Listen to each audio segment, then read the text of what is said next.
Good morning, good afternoon, good evening, and welcome along to the Sofamanager Scottish Football Podcast, your weekly programme talking all things Scottish football. We are recording at an exciting time this week. It's currently bonfire night. Hooray. So if you hear some fireworks in the background, it's not the excitement of Scottish football fans. It is in fact those just celebrating the death of Guy Fawkes, I suppose. Is that what the catchment? No pyro, no party, yes. The theme we live by here at the Sofamanager offices. So on this week's show, it's been an exciting weekend of football for us. We're of course going to run through all of the Premiership games, as well as some select Championship fixtures. It was the big Falkirk-Dunfermline derby, which will take place I think 5 or 6 times this season. At least. So we'll report on the second edition of that.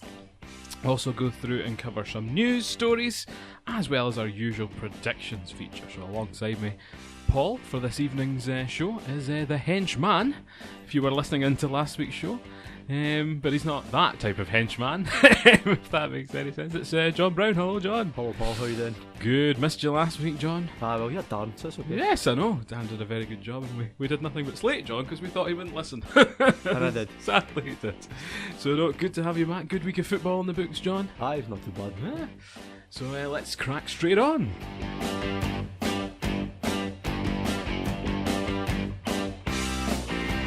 So, first things first, the usual news feature. Hooray. Been a bit of a slow news week, not so much exciting news. I think in the banter side of things, the only thing I saw was that BBC Sport reported that Hamilton beat Aberdeen 21-2 because there was a graphics mix-up. Nice. On Sports Scene. But I Classy. was like, do you know what, I've made enough mistakes in the sofa. Oh, that was one thing. On the Sofamanager Instagram page, I misspelt. I did a FIFA card for, I think, Paul McMullen, Dundee United. I think I didn't put, I either put too many L's or not enough L's in McMullen. Someone pointed that out and I was like, yeah, that's not easily fixable. Sorry, this is stress awkward. So graphics people, I feel your pain. Otherwise, Rangers released some financial results this week. Annual reports. Yes, which you can read about on sofamanager.com. Yeah, disclaimer for that one. Right. They may or may not be accurate. I was thinking, I saw some numbers there and I was like, I've not seen these numbers. Oh, they're in the actual physical annual report. Okay, so that makes sense. But the analysis, if you want to call it that, Well, may or may not be accurate. And I don't think the title's accurate. well, if you guess want more detail, head there. Google it. That's it. Gist of it is, I think, an 8 million loss or so? A fairly sizable loss. They're spending more cash than they have in the bank, even with the £6 million loan. They also took a £6 million loan last year as well. So that's effectively £12 million worth of debt in 2 years. However, that debt is interest free. It's not to the bank, it's to the directors. So Yes. it's soft loans. Yes. Most clubs have these, so it's not uncommon. The size of it's probably quite substantial, but the sort of assets and stuff the Rangers can kind of offset it. Yeah. So the kind of doom merchant that kind of came out from the BBC in particular with their article, this, it looks bad in the face of it, but short term it is nothing unusual. Yeah. I mean, And there's a lot of tax benefits to it as well. is it how I'd run my business? Probably not. However, you would though. You would. well, but I mean, the argument is, are they in such a rush, to catch back up to Celtic? Well, the demand's there. Like, The demand is there, but are there financial benefits to go with that? it depends. There was a marked increase in their revenue by quite some distance. I think it was £1.5 million extra compared to last year in TV revenue. Now, I would assume that came from BT Sport for the Europa League for the one game or 2 games versus. Yeah, I think that would have been a token gesture, if anything. Yeah, I mean, that's a curious one. I don't know where that money came from, and if it will grow again next year. I mean, it might not. That's the thing. Well, in theory, it should grow year on year on year. I think the biggest expenditure, obviously, over recent times was all those kind of signings. And then the compensation they've played to Kashinya. Well, I mean, that isn't even covered in these accounts, because these accounts finished at the 30th of June 2017. So all the transfer activity beyond that, which may or may not encapsulate like Bruno Alves and Cadiz, Herrera, and the sacking of Pedro Kashinya, that's not included. I do believe the payoff to Sports Direct was included. I think that happened before. Well, that'll go both ways. I mean, they pay off to Sports Direct, and then the increase in sales and things will obviously contribute to that. the May or may not offset. Again, that remains to be seen, really. Yeah. The thing is, it's so difficult to get your football club in profit these days. I mean, you have to run it on an even keel. You spend what you earn. That's the fundamental part of it. There's no point in a football club having like cash in the bank profit. Well, you know, for darker days. For darker days. I mean, come on. But the thing about Rangers is there's obviously a culture there, a dangerous culture you could argue of success that they demand, the fans demand. Spend. You know, And they want to be competing with Celtic now. But they kind of need to though. I don't think they need to. They do though, because they are still lacking behind Aberdeen. Hibs are absolutely roasting but this they're season. not a million miles away from the likes of Aberdeen, and they're still a good manager and 2 or 3 like better players away from sort of beating Aberdeen with McInnes at the helm, which is a kind of another disclaimer. You'll probably see a lot more spending from Rangers over the next kind of year or two. You have to spend big to earn big. Success comes at a cost. Yeah, I don't like it. I think a more risk-free strategy would be nice, but you have to speculate to accumulate. I can throw out all the cliches that you want, but it's not as bad as some of us thought it might have been. It's not as bad. There's 1 or 2 doommongers out there who this is sort of predicting the Armageddon Part 2. That's not the case. That's utter nonsense. Not yet. So if you've got any thoughts about that, leave your comments down below. Also this week we had Celtic breaking the 100-year record. You're not going to be so dismissive this time. No, last week we were Celtic whatever, who then put in a sterling performance against the likes of Bayern Munich and things like that. So 63 unbeaten. I think the overall domestic record belongs to Steaua Bucharest. That's 109 or something like that. I think it's just in excess of 100 games. Yep, I think Lincoln Red Ipson's second. Really? Yep.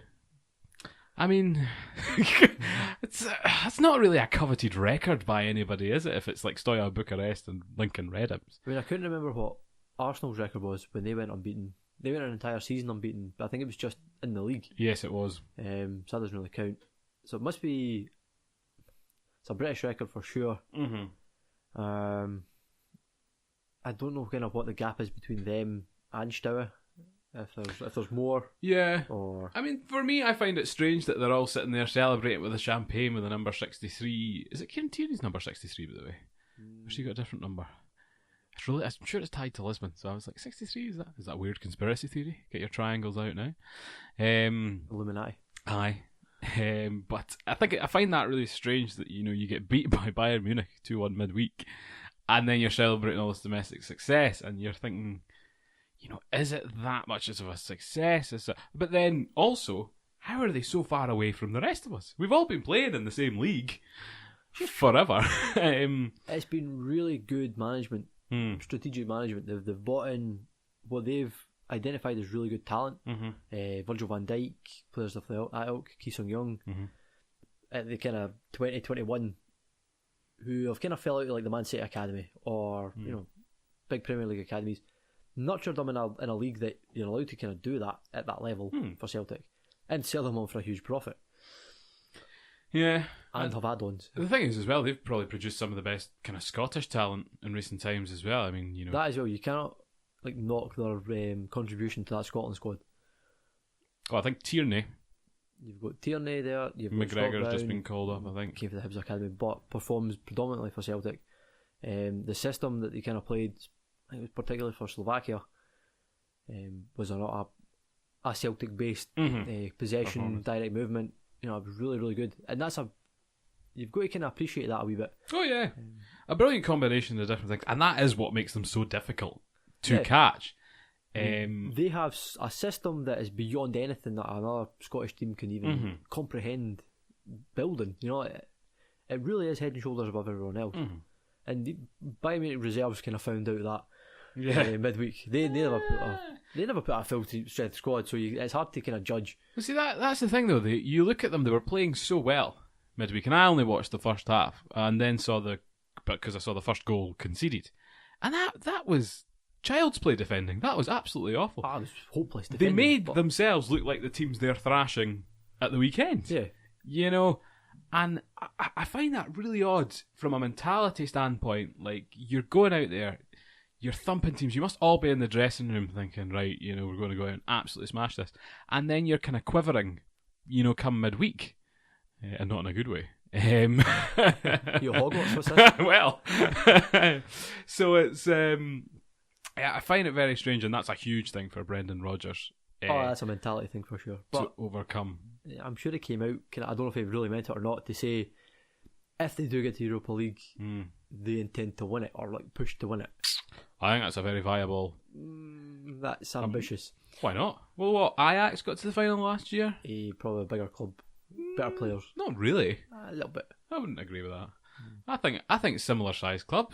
It depends on your draw and who you kind of get. I mean, if you get like Dynamo Kiev or something like kind of I in think Eastern Europe, that's a tough. I think that's where the buck stops with a domestic run.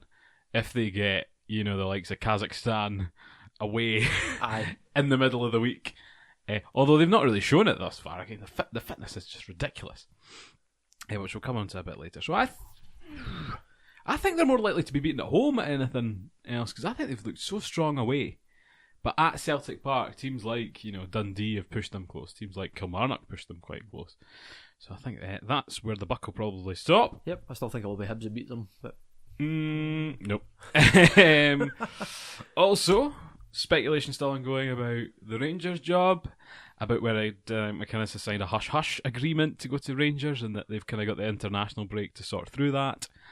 And then also the Dundee United job still up for grabs as well, and whether the three are interconnected. Yep, and you've got the Clyde job and the Cowdenbeath job still available as well. Yes, they are. If you're that inclined.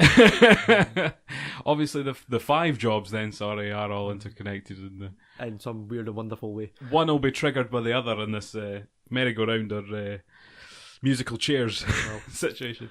Where would you like to start? Well, McInnes came out and said this week, no, to end the speculation. Now, there's no smoke without fire, when they talk about this hush-hush agreement. But I don't know if they've contacted anybody. I don't know if we just don't know. No, it's hard to say. You hear different things. I've heard that he has an agreement in place. Mm-hmm. The compensation's been agreed by Aberdeen, and this is just Aberdeen looking for a replacement. They're sending a replacement, whether it be Strachan or whoever, Alex McLeish. Well, see, McLeish I saw commented on the radio the other day, about, they were asking him about the Rangers job, and he was like, well, they've got my number. He's touting himself for everything. Aye. But then, the Rangers job's a very different job to the Aberdeen job. Yes. Yeah. At the moment, it's maybe a bit similar, but... Well, you're probably getting twice the money at Rangers than you are at Aberdeen. You're probably 4 or 5 times the budget. But your position in the league is still much the same. There is much more pressure that comes with that. Although Aberdeen, there's pressure too. There's a lot of pressure because they've done so well consistently, and you're replacing Denny McInnes if he goes. So if he does go, Tommy Wright was a name that's been floated about as well, but also with the Dundee United job. Which I find really bizarre. Dundee United are probably a bigger club than St Johnstone. They are a bigger club, but would you really take that step down now in particular? If you knew that Dundee United would go up at the end of the season, yes, I think so. In the long term, you would look at it that way and go, yes, I just can't see them getting promoted this season. But the thing about Tommy, not directly. The thing about Tommy Wright is his stock is kind of spiralling each and every second St Johnstone continue not to score, and hence B, not to win. Yep. So, does the buck or the luck even finally run out? At St Johnstone this season. I mean, I always think managers have a natural end at in their tenure. They're not bad managers. I mean, I can only take it from a Falkirk perspective. Houston was a good manager for Falkirk to a point, and then it got stale, and that's that. Nothing to slate the guy. I mean, for the time he was there, he was an excellent manager, but there's a natural end to things, and I think maybe this is when Tommy Wright's taking St Johnstone as far as he physically can. Yeah, and needs a new challenge, and St Johnstone need a fresh face. Maybe. So then, someone takes him from St Johnstone. St Johnstone need a new manager. Yes. Ian Cathro is still available. That would be a real punt from somebody. I mean, I just can't see Tommy Wright taking that Dundee United job. Aberdeen, maybe. is a pretty good shout. For Dundee United, you're going to end up with somebody like John Hughes. That's inevitable. Jim McIntyre. Mm-hmm. But then if Tommy Wright moved to Dundee United, Jim McIntyre could go to St Johnstone. Because it's at the same size club as Ross County. So that's the thing. Whoever pulls the trigger first, the wheels will be set in motion. So definitely not thinking Murty for the Rangers job. Nah. I feel kind of sorry for him actually, because he does an absolutely sterling job, but everyone consistently writes him off as not a big enough name. Not enough experience, even though he's done tremendously well when he's been in charge. But if I remember right, when they sacked Ali McCoist, when he took charge, he explicitly said he didn't want the job. Yes, he did. He's not said that this time, though. He hasn't said it this time, but I still wonder if that's maybe the reason why people are writing him off so quickly. See, the thing for me is, he knows the team, he knows the systems they work under, he knows the coaching regime they've worked under. So he would come in there, do his thing. There'd be no radical overhaul, like we saw with like Paul Hartley at Falkirk with all this like new kit they were doing warming up, and then I'm trying to think of anyone else, but there wouldn't be that radical shift. No, there wouldn't be a huge turnover, which would keep the kind of Latino side of the dressing room maybe involved as well. Although I know he's been a bit more choosy, and he's had the balls to say, Bruno Alves, you're not playing. And he's also brought Kenny Miller back into the fold straight away as well, which has worked wonders for him. So, he's not messing about in what he's doing. He's a Rangers man through and through, and I think that helps in that circumstance. Like I say, very popular. I would give him the chance, to be honest. It'd be cheap. Help those financial results for the next year. Right. Murty money, as they say. Nobody does. No. we could start the expression. I don't know. So we'll wait and see. Last bit of news this week. We were talking last week about Murrayfield being mooted as a potential replacement for the National Stadium. The kind of rental agreement there's up. And was hearing on the radio today that the original plans was, instead of reinvesting and kind of redeveloping Hampden, was to build a more central stadium in a location such as Stirling. Wow. Which is, kind of bang in the centre of the country. The main argument for that was a lot of Scotland fans come from up north, apparently, which I can believe. I think quite a lot of people travelled to Hampden for the home games, and a lot of people from Aberdeen and Inverness. I mean, Elgin, such a big footballing contingent up there. Absolutely. Elgin City, a real stalwart of Scottish football in terms of fans. So, thoughts on how that would have panned out? That would have been interesting, to say the least. I mean, one argument I had was it could have created a Stirling Albion super team. Mind you, having Hampden didn't really help propel Queen's Park to any kind of glory. With enough Glaswegian teams there as it stands. I mean, I think it could have been a good idea, because the biggest argument with Hampden is just the transport links are absolutely there's so abysmal. many things wrong with Hampden now. They're miles away from the pitch, massively expensive. That's an SFA issue. You're right about the transport, it's murder. To and from, you got one, maybe two sort of train lines. And it's still the same train. It doesn't matter when you get on or off it. You're kind of out with the city centre. Glasgow's so big that it's you can't even walk really from the city. Stirling's an interesting choice. Logistically, it's not bad. Like, it's pretty much every train coming down from the north goes through Stirling. Yep. Direct from Glasgow, direct from Edinburgh. I think through Falkirk High. Motorway links would be good if you built it in the same site as the Stirling Albion ground. I mean, you've got it pretty much bang central, and it would make a lot of sense, but it just wouldn't feel right, and I think that's an issue. But what? It's just, it wouldn't feel like Murrayfield in its position in Edinburgh is fantastic, brilliant, really brilliant. And if Hampden had been a little bit like that in Glasgow, I know Glasgow's more spread out, but that would have worked so much. Murrayfield is a rugby stadium. It is, and it's designed exactly for that. It's designed for that. I mean, the arguments were, you're still far away the pitch at Murrayfield. Well, it's designed to be a rugby stadium. And I think you kind of have to look at these things, because, Americans do it all the time. They build multi-purpose venues. Yeah, well, it's standard. Yeah, which is a very cost-effective method. We completely don't.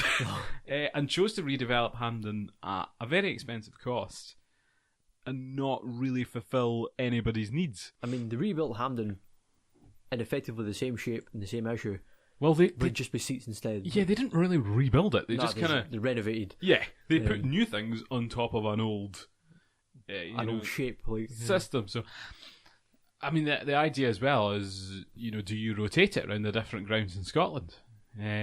Which I think is a good idea. Yeah, I mean, I can't remember who made the argument that you really should have a national stadium, but apart from England, I can't think of another country who has a designated. France.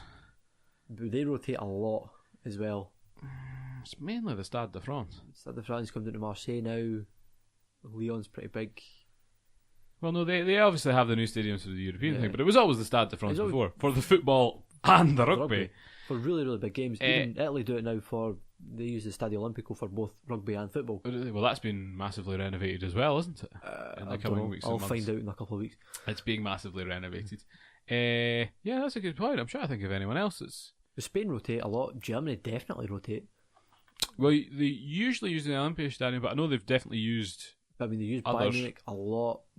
Scotland played Dortmund. In Dortmund, yeah.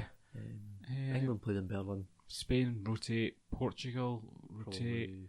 I guess it's just a British thing, really, isn't it, to have a national stadium? Yeah, I mean, fair enough, I suppose. I mean, England, apart from when Wembley was being renovated, I can't think of another team that they've played out with.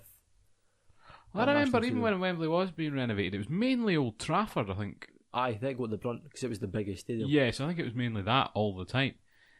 I would like to look at that historically, actually, because that's something I've never... I mean, off the top of my head, certainly I can't think of another nation. I like it because, you get the cup final thing, like, with the steps going up and stuff like that. However, is a presentation out on the pitch with a big, stage a bit better? Probably. Is it a bit easier for the fans to see? Definitely. Probably. So from that side of things. But it does bring an air of specialness to a cup final. It does. Going to a national stadium versus, like Easter Road or Tynecastle. It's just more of a special day to things. So I like it from that point of view. I think Stirling could have been a good idea. I mean, I can't remember what documentary it was, but they were thinking about, this must have been in the 60s, they were going to build a Fife super team and the stadium was going to be in Cowdenbeath. They were going to amalgamate Dunfermline, Raith, East Fife, Cowdenbeath onto the one bit. I think that would have been a good idea. It was going to be a 35,000 seater stadium. Well, that could have been a bad idea.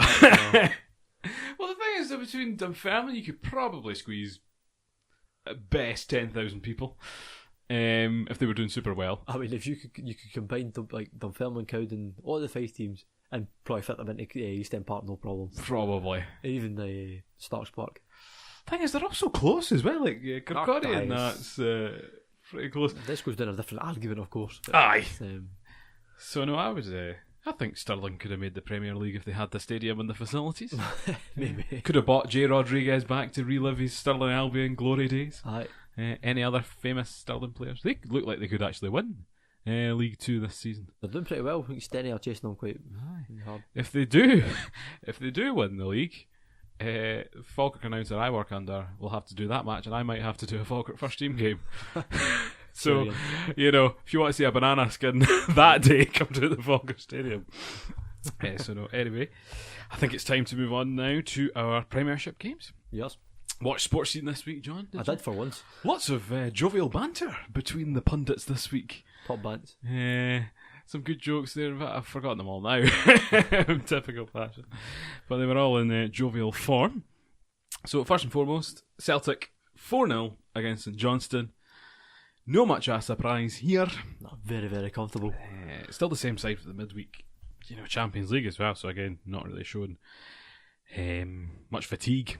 No, just keep going. I thought St Johnstone held out quite well, considering it was a bit of a barrage of...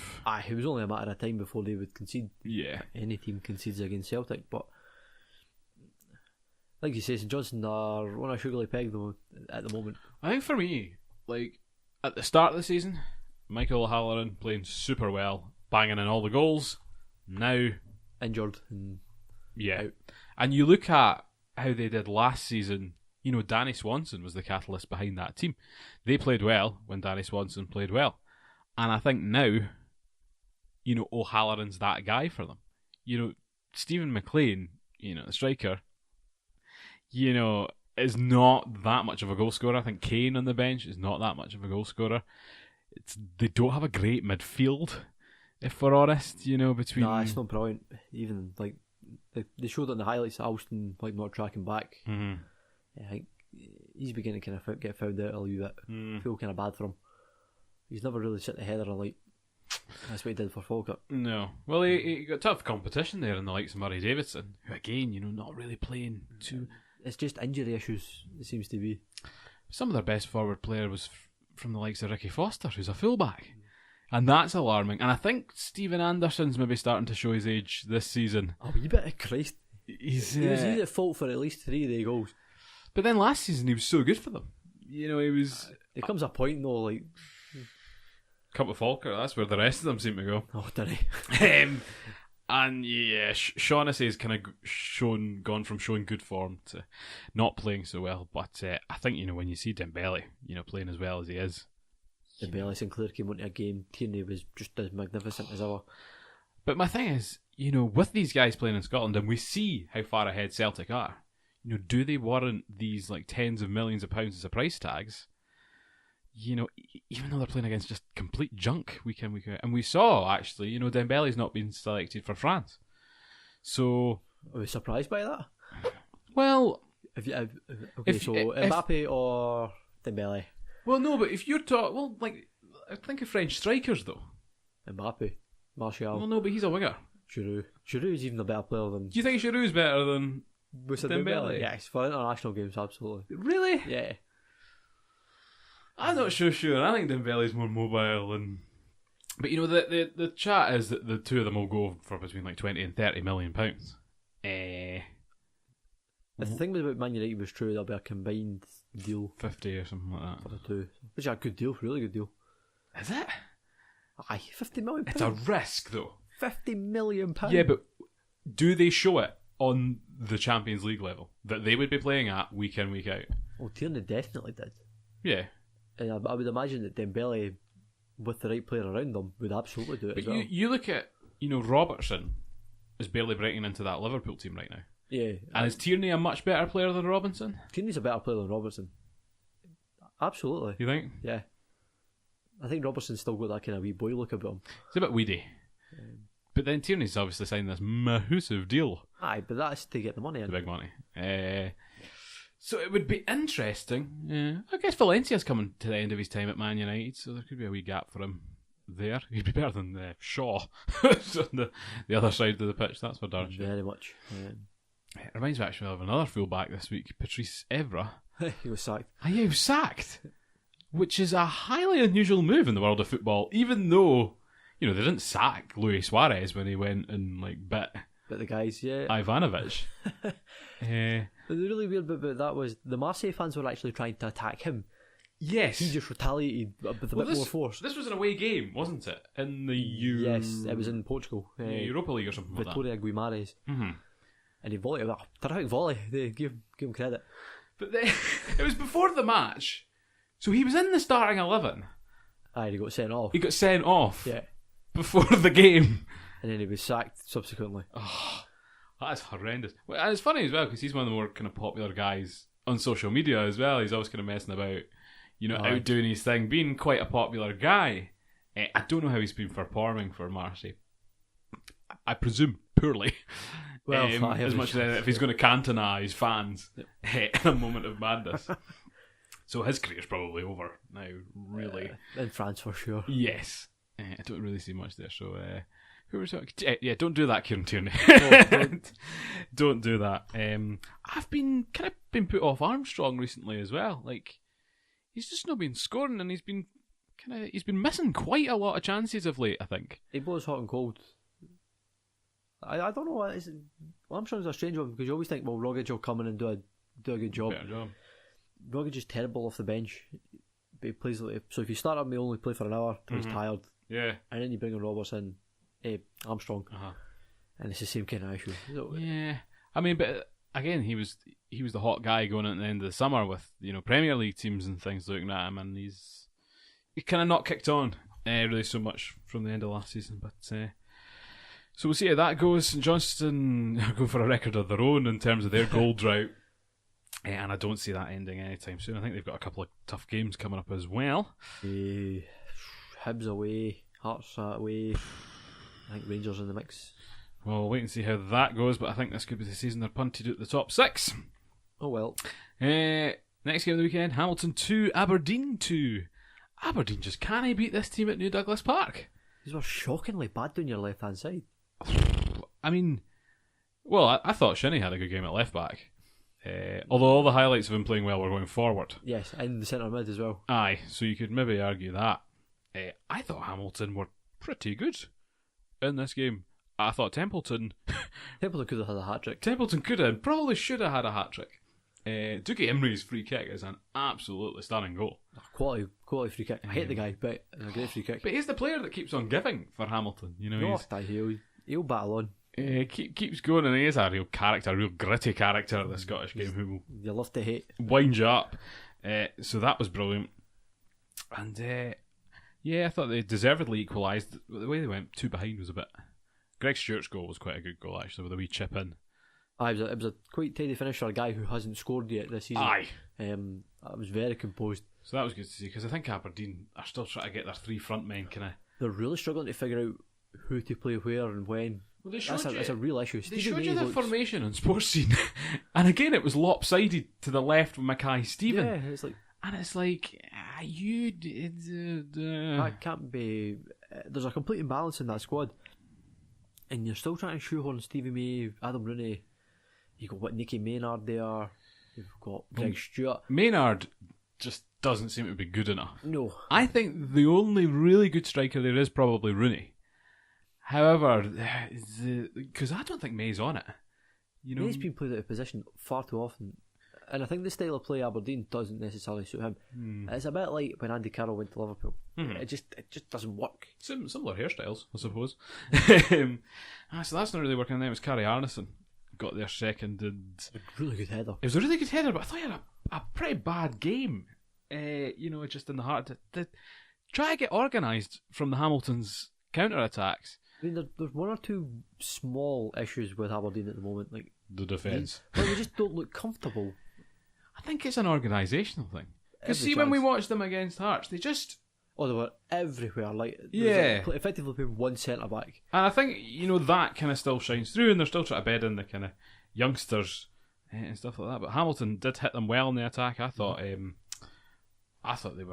were well worth the draw. Aye. And with the amount of points they're kind of... See if they get a few more.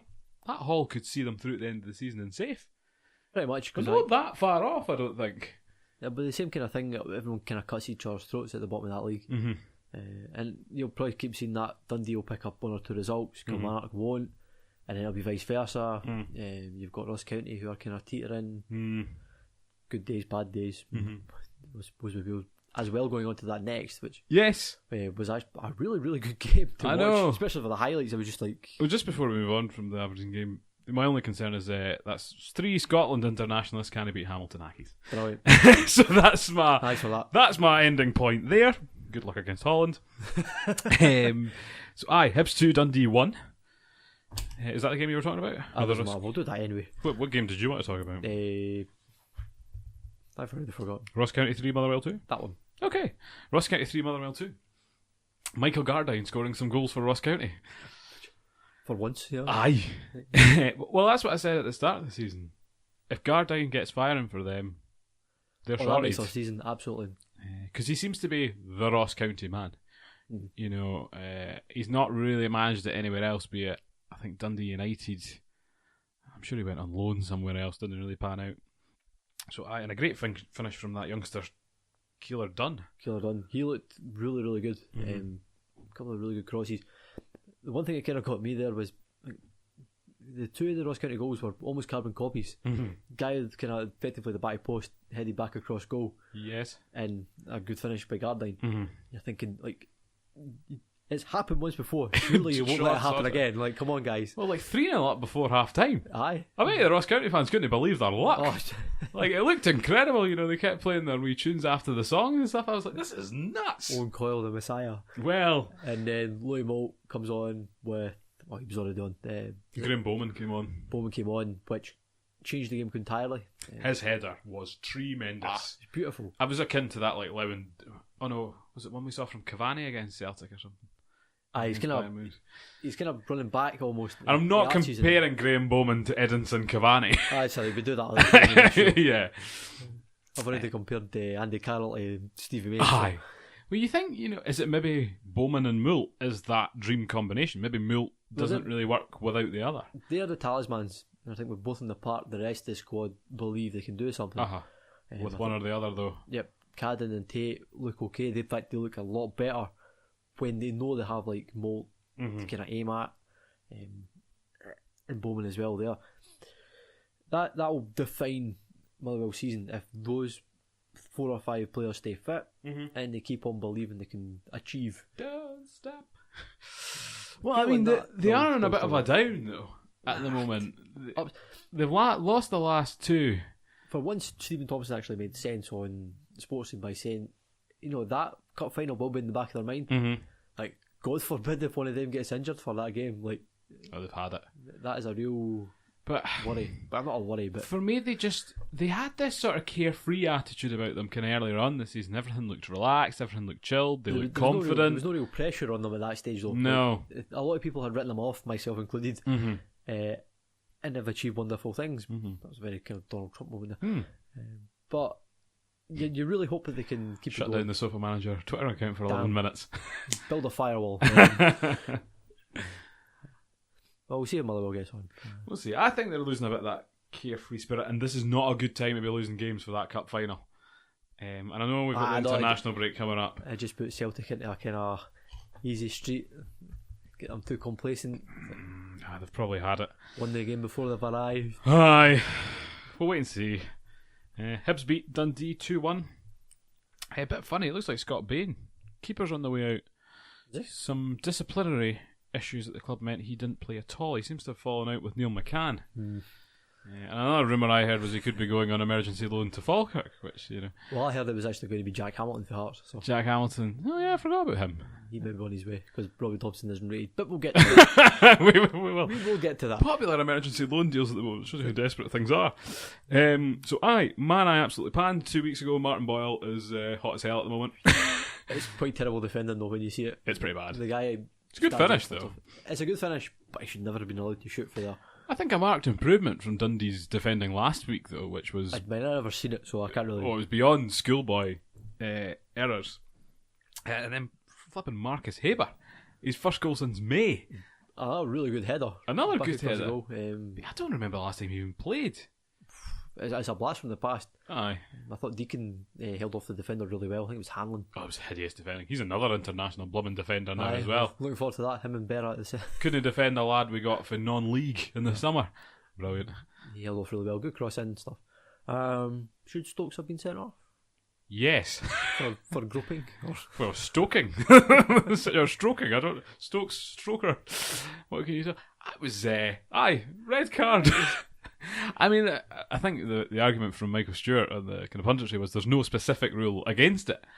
And it's like, well... Like, put you in his shoes. Aye. You get, like, your boss squeezed off. There's a gentleman's agreement that, speaking from the quivering from earlier, I suppose. You just don't go there. You don't. It was a really funny incident they all kicked off from in the first place as well. And Stokes was playing brilliantly. He had a really good game. I think Stokes has been absolutely hideous over the last few weeks, but his cross for Simon Murray's goal was absolutely sublime. But I thought Simon Murray could have given him a bit more credit for that. He just ran away celebrating. He's a glory hunter. I know. I think Stokes was a bit miffed because I think Murray could have cut it back for him a few times and didn't. He's looking for the glory. But so yeah, that was a really funny incident. I do wonder if he's been inspired by the Battle of Montelevo or... quite possibly. Was that Celtic against some Argentinians or something? Racing Club. Where are they from? Buenos Aires. Why were they playing them? Would been the old equivalent of the World Club Championship. Club World Cup. Apparently there wasn't teams in Japan and Australia and the Middle East and Africa. So they just played... So they played the winner of the South American Libertadores. Right. Which is their equivalent to the Champions League. Did Celtic win or did they lose? They lost. But they played a... Was this after they won Lisbon? Yeah, so it's almost like what you do now. Champions League winner goes into the Club World Cup. Yes. So sometimes. Celtic being the first club in Britain, blah blah blah, played the winner. They played the first game at Hampden, which finished 1-0 to Celtic. Right. A lot of really bad challenges. Most of the guys. Argentinians were always known for that back in the day. They still are known for it. They then played the second leg in Buenos Aires.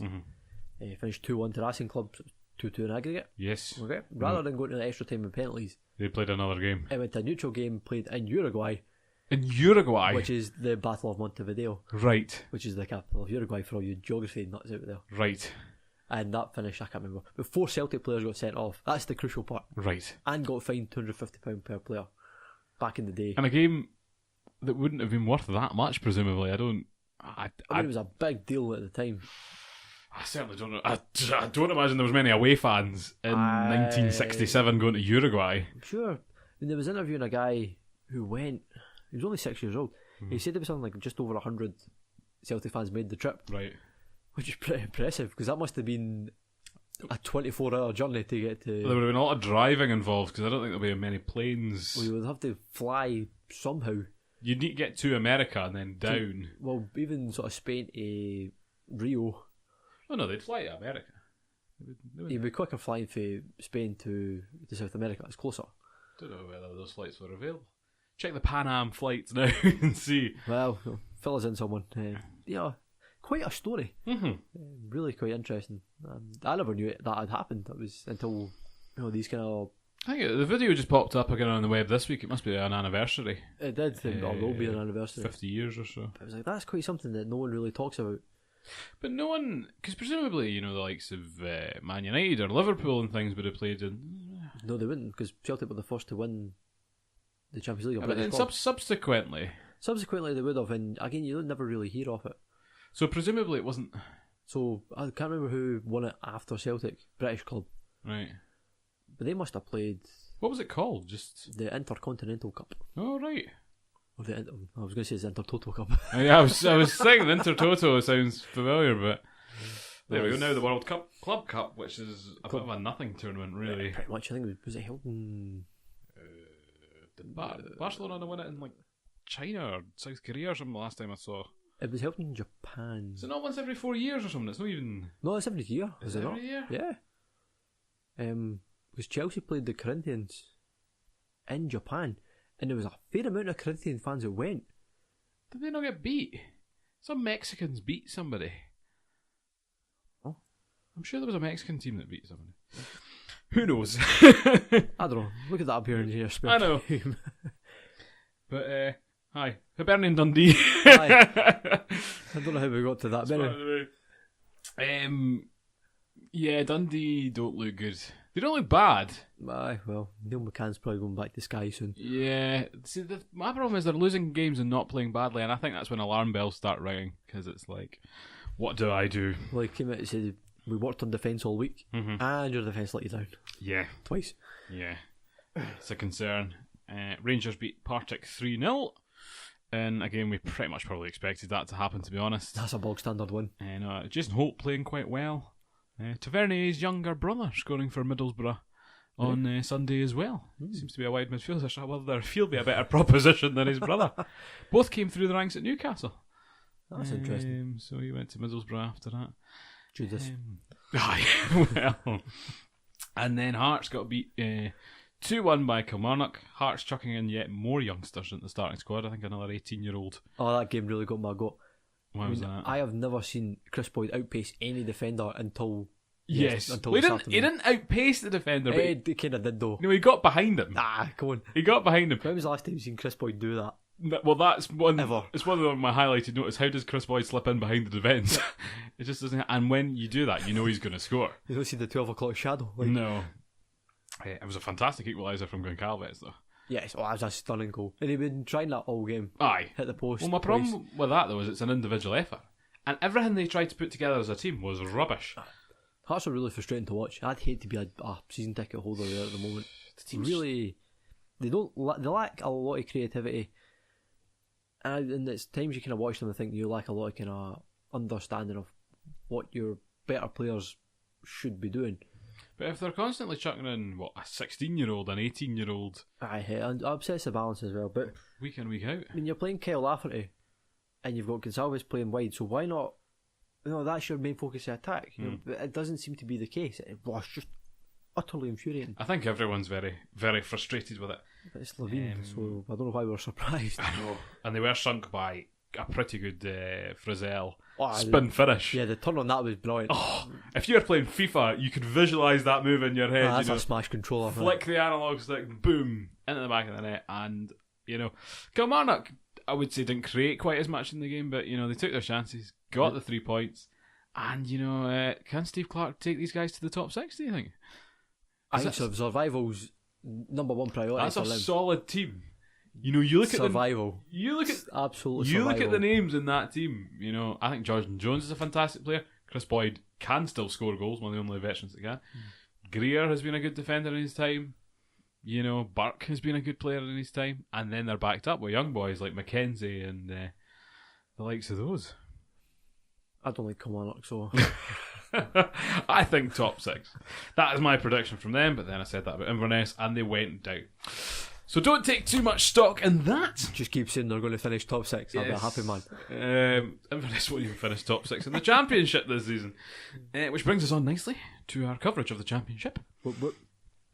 Of course, their main game this weekend, because it's the only one that there's actually any footage of currently.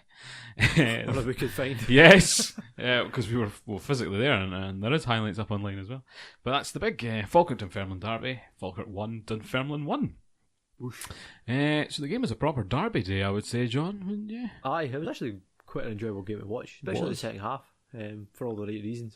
It was a very fiery encounter. From a totally unbiased view, of course. Yes! Take off the navy blue tinted spectacles. A good game. Much, much better effort. Falkirk were mince last week. Thankfully missed that. And Dunfermline won the week before. They beat Livy, didn't they? Mm-hmm. So what I was actually quite surprised about is, Dunfermline have been playing quite well this season.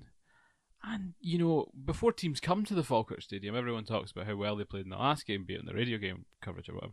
And then they stand in front of you and you don't see it. It's like, how is this team like 10, 15 points ahead of... Dunfermline, in my opinion, they either blow teams away 3 or 4-0, or score a lot of goals, or they finish nothing each. Yeah. 1 each this time. It was a really bizarre game because they were the better team. I don't think you can really dispute that. I think with 11 men on the park. For spells in the first half, yes. For the rest of the game, no. There was a much of a muchness. 2 men sent off, it should be noted. Yes, we'll get to that. Yes. Because it's gloriously funny. Very silly. I thought they played quite well. Falkirk, there was a marked improvement in defence compared to last week. Yes. But it couldn't get any worse. That's the sidebar on that one. No, that's a valid point. They looked a lot more comfortable. I thought the brand new emergency loan signing... Louis Longridge had a really, really good game.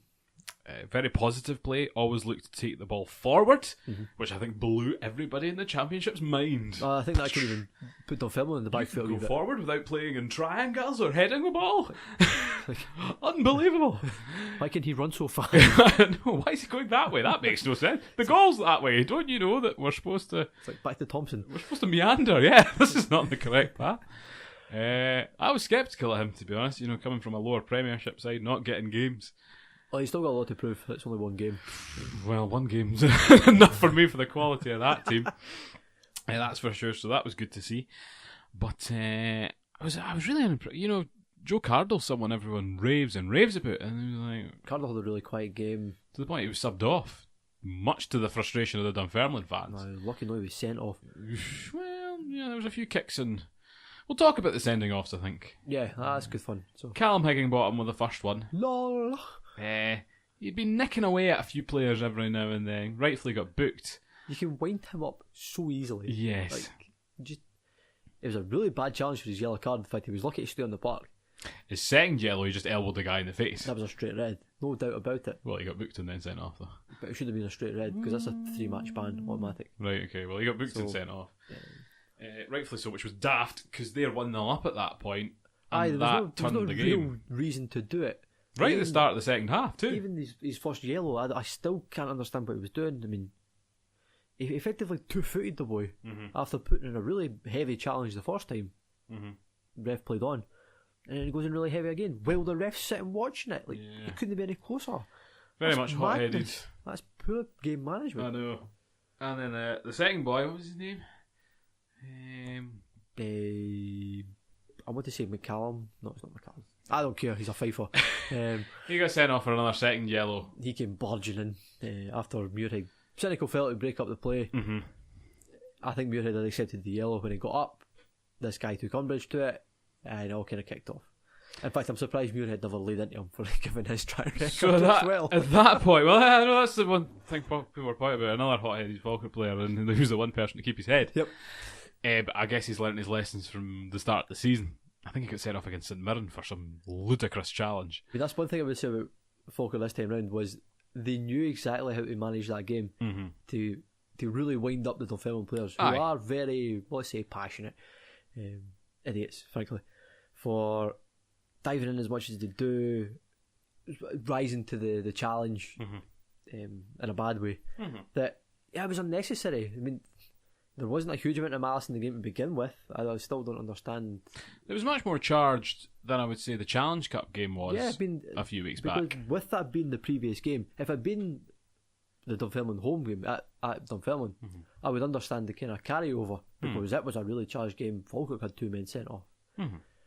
But you've had that game in between, there was nothing really in it. So why carry over into this game? I think, Dunfermline should never have gone ahead in the first place. They were never really... This was actually a game of few chances in the end, and gave away... It was a naive challenge by the young boy, Kieran Dunn. I think it's Falkirk's Young Player of the Month or something like that. And this was 2 minutes after Hartley told him to get stuck in, because he was not Warburton, but the big midfielder. Weatherburn. He was told to get into him. And this is a wee weedy guy. Weatherburn is a henchman. He must be about 3 times the width of this lad. So I think a foolish challenge from him led to it, and it was an abysmal penalty from Higginbottom. Your wee brother was sitting beside me and he says if Thompson dives to his right hand side, he saves that. He'll save it. Aye. Well, does he dive to the left hand side? Yeah, but Thompson had nothing else to do in that game though. Dunfermline did not have any clear-cut chances. There was a very bad back pass, is the only thing I can remember. Aye. That Thompson had to deal with. Well then, we look at this result as a whole and we speak down, to Dunfermline a lot. They came away with 9 men with a draw in a game that they should have lost. They defended really well. Falkirk struggled to break them down. Saying that, Austin should have done a lot better with his header. Miller had to score. Miller had a few chances. Lee Miller played 90 minutes. I'm still getting over that as well. 90 minutes? That's 90 minutes of sexiness, Alan. Oh, for goodness sake. The man hasn't scored in what must be a year, I think. I honestly can't remember the last time. I think we're getting on for a long time now. You could say that about all of the Falkirk strikers. Well, you could. Austin should have scored. Miller should have scored. Dunn, 1-on-1 with the keeper, makes a complete hash of it. But he's 16, 17. You can... He's never run past a keeper before. Well, I don't know. I don't know what was thinking at that time. It's just one of the games. I was quite happy to get a draw. Avoids defeat. My problem is a draw gets them nowhere. Absolutely nowhere. But against a team who, if you just look at it purely on results, have been doing quite well, and we haven't. This is, if they play like that again, I think it's weighted Dundee United in the league. It's the next game. Fucking a wee Inverness game that we're not interested in. Nor stand falling. But when's this revolution kickstart then? You can't really call it a revolution because the squad just isn't capable of it. So what? They just stay there and finish in the relegation playoff places? You keep scraping for points here and there till January. Hartley will be able to clear out what he wants to clear out, bring his own guys, and then I'll judge him. We'll see. Well, we're so far away from being relegated, in my opinion. Yeah. I think you can see a lot of what Hartley does in the touchline now is out of pure frustration. That he's telling the players to do things, and they are not remotely capable of following any of those instructions. Their ability just isn't there, and that's what I'm saying. You cannot judge Hartley at this present moment because this squad is mince. Completely. And that's why it's where it is. They were actually extremely lucky to equalise through a free kick from what is usually a centre half. That shouldn't have got near the goal. Shouldn't have got near the goal. The keeper could have stood where he was. The keeper didn't need to move, and he did, and I was like...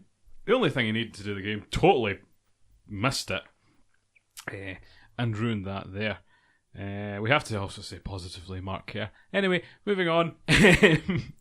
That was more to do with tactics than anything else. That's the thing. Once every 3 games, Mark Kerr plays well and justifies his selection in that team. He was actually a box-to-box midfielder.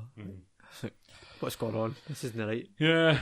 In terms of standout performers for Dunfermline, Callum Morris in defence, maybe. Move on, I think. Thing is, the problem was that they got back in numbers, and that was that. They defended really well. Like, we struggled to kind of break them down. Alan Archibald. It's not Alan Archibald. No. Who's the manager? That's another baldy man. Another baldy guy. He did really well. He brought on Invoto. Mm-hmm. So they had a lot of kind of big guys. Yeah. So when we crossed the ball in, there was no way we were going to be able to compete. We needed to work it to the edge of the box and take a shot, which we've never really done. That's another horrendous problem, is they just cannot get crosses past the first defender. It's not so much that, it's we don't have the kind of physicality in the box to deal with it. The ball never gets there. Look at corners. Every single time, first man cleared. I'd really like taking corners when he came on. You're thinking, what's this? You had Craig in there, and it was a rare appearance from Rory Loy, and he had this miracle of what was quite a good opportunity and completely sliced it, blazed over the bar into the sky, and you're going, your career is done here, mate. He's going to really struggle. He needs to find form and fast. He should have signed on with St Mirren or literally anyone else in the summer. Things couldn't get much worse for him because Hartley's followed him, and Hartley blatantly doesn't like him. I don't know. I think Hartley didn't rate him as a Premiership player. Doesn't he rate him as a Championship? The jury's out for him being a Championship player.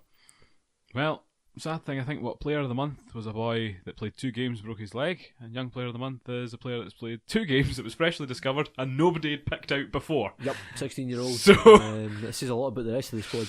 Well, yeah, I mean, like, wait till after January, and if Hartley manages to achieve what he wants to, then I'll be a wee bit more optimistic. I don't think he will. He's not got a budget to do it.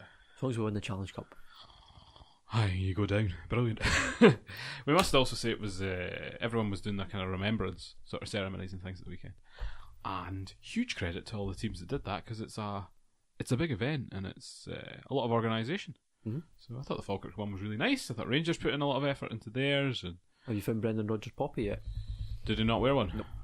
After wearing the one every time he was at Liverpool and every other club. Well, some of the team didn't have poppies on their kits, did they? We did. I think Dunfermline did as well. No, I'm talking about Celtic, is what I saw. It's just a political game. Yeah, it's all silly. We're not really going to comment on it because it's malarkey. Well, there are 41 teams. Very well done. Yeah. Elsewhere in the Championship, I think Dundee United won 2-0. Mm-hmm. Takes them back on track. Puts their caretaker manager back in the frame for their management job as well. Morton came back against Dumbarton, didn't they? Yeah, I'm just going to nod and say yes. No idea. There's some good comebacks there. Brecon got beat. That's all. Brecon always get beat. Brecon have had it. Yeah, it's a write-off for them for sure. Yeah, so all kind of status quo there. League One, good wins for Ayr United. Alloa kind of back up there as well. Aye, out of nowhere, all of a sudden, it was a 1-0 win over Airdrie. I didn't know that. Yes. Airdrie are in dire straits at the moment as well. Kind of come and go. I still don't know if they have a manager. I need to look at that. I think there's one club where they haven't sacked their manager, but he's not actually managing them right now. That might be Airdrie. So it's a bit of a confusing situation. Very Scottish situation. Still back and sort out my fans and names are pulled out of a hat. So it's very, very odd there. And then League Two, I think Stirling Albion kind of leading the way there. Stennismuir, I don't think too far behind. Nope, Kidderbeath rock bottom. Well, they'll just play that relegation playoff again against probably East Kilbride, and they'll beat East Kilbride, and things will stay status quo. I wonder how the Shire are getting on. Not very well. I don't think badly. We should go and see someday. A non-league game. See how they go. But they play at Stennismuir. So well, I still need to go to my annual Bonus United game, so. There you go. Well, at the weekend... What if they're playing on Saturday? Anyway, no, I'm going off on that tangent. I spotted on BT, it was Slade United against Mansfield. In the FA Cup. Yeah, I did watch a little bit of that. So, don't know why. In goal for Mansfield, former Hibernian keeper, blonde, chubby, Conrad Logan. Is that where he ended up? That's where he ended up. Do you know who was up front? Oh, yeah. Oh dear. Do you think you know? I think I might know. Really? Former Rangers in Dundee.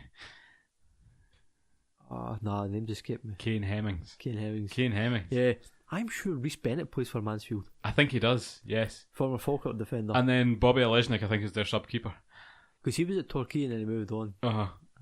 So there's the connection there. But I was amazed to see so many familiar names in the first round of the FA Cup. At that level. At that level, which is pretty grim considering...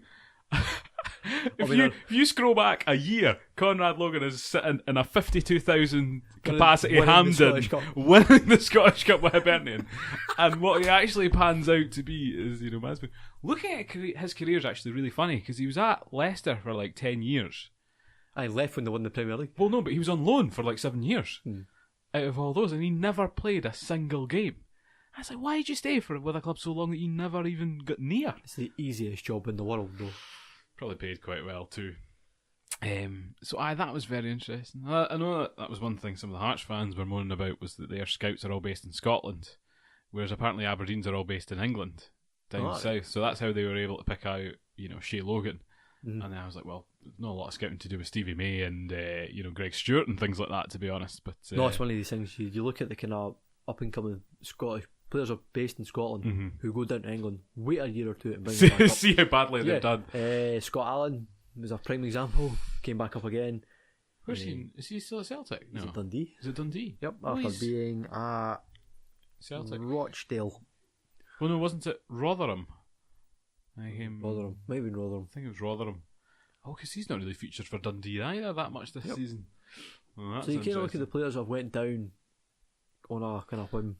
So you think that's a better shout than going for someone that's, say, playing well in the Championship or League One? Or... It's a difficult one to say. It depends on what you're looking at. That's one thing as well. I saw Lewis Vaughan's going again for Wraith Rovers, and I'm thinking... That's the big thing. Like, I think Falkirk in particular missed a trick not trying to get him. Because it would have been they would never paid any much more than what they paid for Loy. No. To get Vaughan. Probably and not. Vaughan is a far better player. Yes. So that's your comparison. Pretty much. But then Falkirk tried that. They looked at, like, Hippolyte came from League One. Austin came for East Fife in a pre-contract. We paid money for Hippolyte. A nominal fee to release him out of Livingston, who I think were in the Championship at the time. Well, we've obviously seen the scouting reach of clubs at that level. 20-mile radius. Yeah, it's not very far. So, you do get stuck in a bit of it's easier for revolving Aberdeen, door. Aye, a bit easier for Aberdeen, but then there's not been any big fines. They signed a Finnish boy this week. I think Are Vatanen, who actually might be a rally driver, and I'm just getting mixed up. Because that'd be pretty cool. All the world's rally drivers were called like Vatanen, so it was some 19-year-old from Liverpool, and I was like, alright, fair enough. That's a punt. We'll see how that goes. So I don't think we've got any predictions this week because we are on international break. Are we looking forward to that? Do we care? Well, no. Since Hanlon messed up at the weekend, Aberdeen couldn't beat Hamilton Accies. Most of them, I think, Fletcher's pulled out. Griffiths is out, so we now have Jason Cummings as the only striker. It's not looking good. No. Who are we going to have in defence? I don't know, but I haven't seen the Dutch squad, so I don't know if it's going to be full strength or... We could use that Dutch boy that plays with Dundee. Waters. Rodney Walters. Rodney Walters. Why don't you just pick like a British-Dutch 11? Edgar Davids could come back and have a wee shot. Wijnaldum, Tim Krul. Oh my. What? Krul's on the bench now for Hudders? Oh, I don't know, Brighton. Okay, I get mixed up between the two. Other Dutch players in Britain. That's about as far as I can go. I'm sure there's more. Vernon Anita, is he still here? Oh, Christ. Moving on him. Saim de Jong finally moved on. As did his brother. Never very good. Dutch players? Write in if you can think of any Dutch players that could play and wouldn't have to travel very far. Or Dutch icons for our ultimate team. Well, we would have... Yeah. Icons, suggest them. Brian Laudrup Dutch? Or was he Dutch, yeah. Danish? Oh, no, Danish. He would have been Danish. Danish. Well, who... De Boer.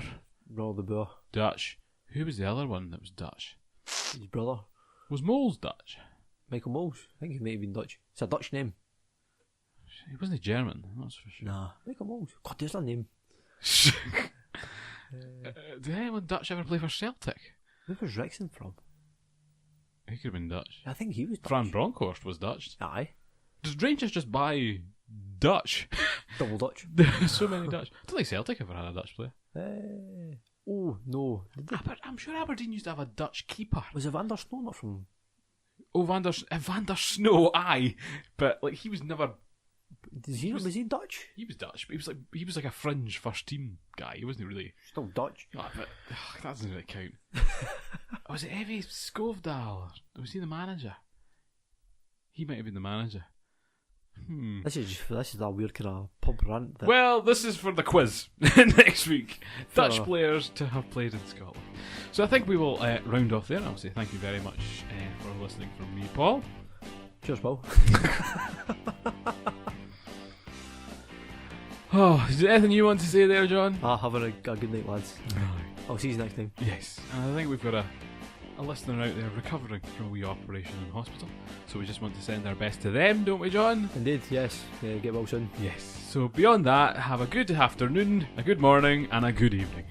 Bye-bye. Bye.